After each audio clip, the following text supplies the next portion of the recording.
What's up, y'all? Alvin here, and today is Question and Answer Friday. I tell the good jokes.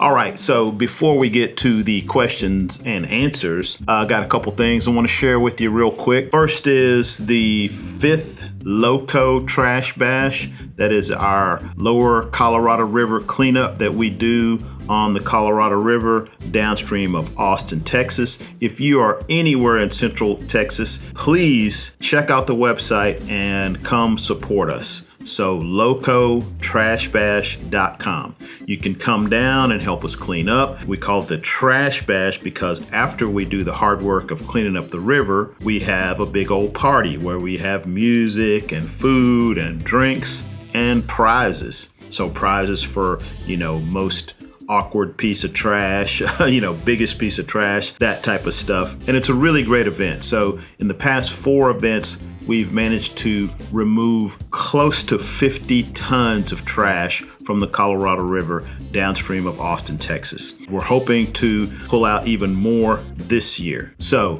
you want to support us, there's a couple different things you can do. You can come down, show up, and clean up some trash. locotrashbash.com, that's the website. If you can't be here and you want to support us, you can always make a donation. Go to the website, locotrashbash.com. There's a link to donate to our 501c3 nonprofit. You can make a donation in any amount. We will take $5. We'll take $5,000. Whatever you can do to help make this event happen. Another thing you can do is you can order a Loco Trash Bash hat from the Loco Trash Bash website. What's the hat look like? The hat looks like this. It's a pretty cool hat.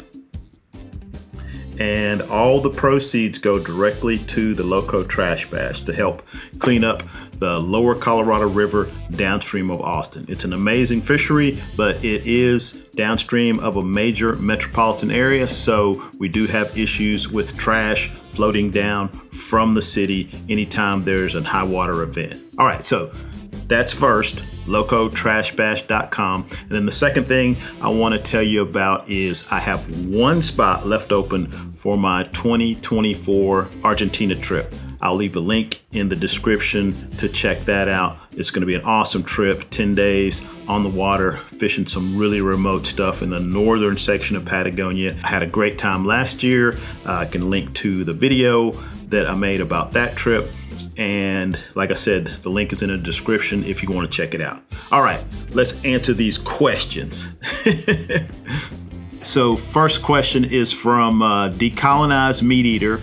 And he wants to know, what's the deal with these Ford ambassadorships we're seeing pop up, and can I buy your 4Runner?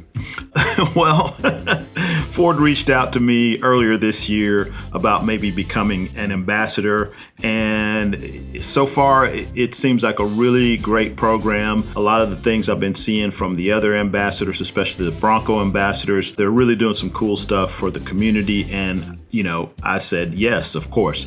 Now, I haven't received a vehicle yet, and with the auto worker strike that just started today, it may be a while before I get the vehicle. So I'm not selling the 4Runner. I'm not selling the 4Runner now, and I'm probably not going to sell the 4Runner later.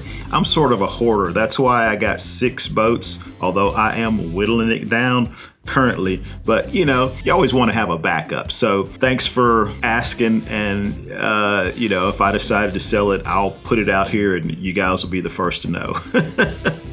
Thanks for the question.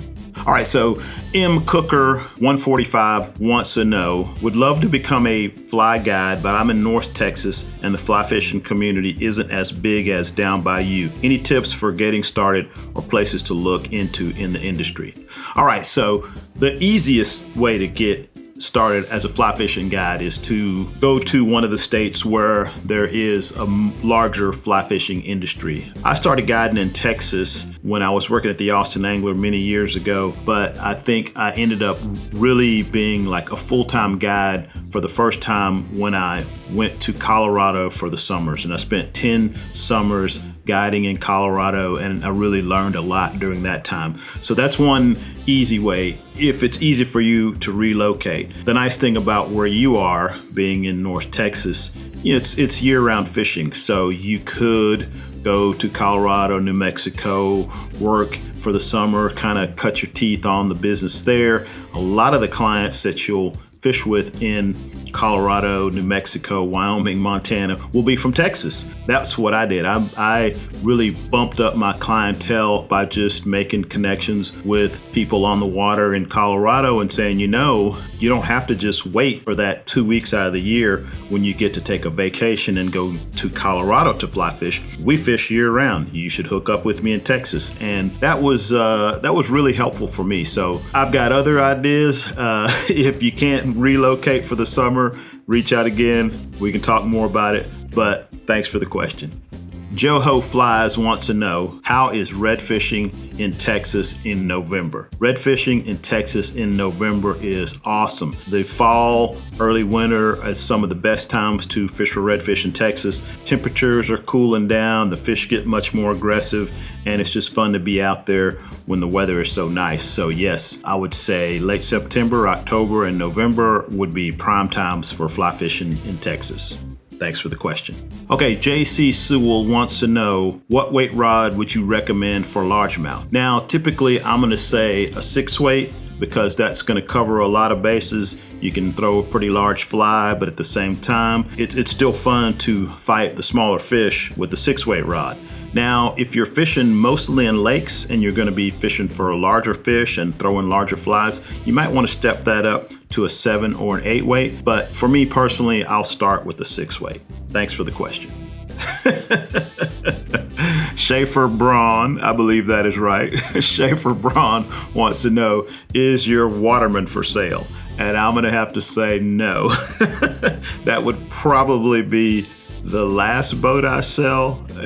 Pretty tough, but I'm trying to hang on to one raft, my Hog Island jet boat, and my Hells Bay. And I feel like I can do everything I need to do in one of those 3 boats. So I really can't get rid of those 3. But thanks for the question. All right, so Brian Foley says, thoughts on sinking tip lines? I wouldn't say that every fly angler needs a sink tip line or a sinking line, but I would say that most do. The thing about sink tip lines and sinking lines in general is they're definitely not as much fun initially to learn how to cast, but once you get used to casting them, they're not bad. But the thing about having a sinking or sink tip line is it just opens up so many more opportunities, different times of year, different bodies of water, being able to fish at different depths, being able to fish when the fish are all hunkered down on the bottom of the river or the bottom of the lake. So I think having some type of sinking line, sink tip line is gonna definitely help you at some point. It's gonna allow you to catch some fish at some point in time when you otherwise would not be able to catch them. So I would say definitely yes on sink tip lines.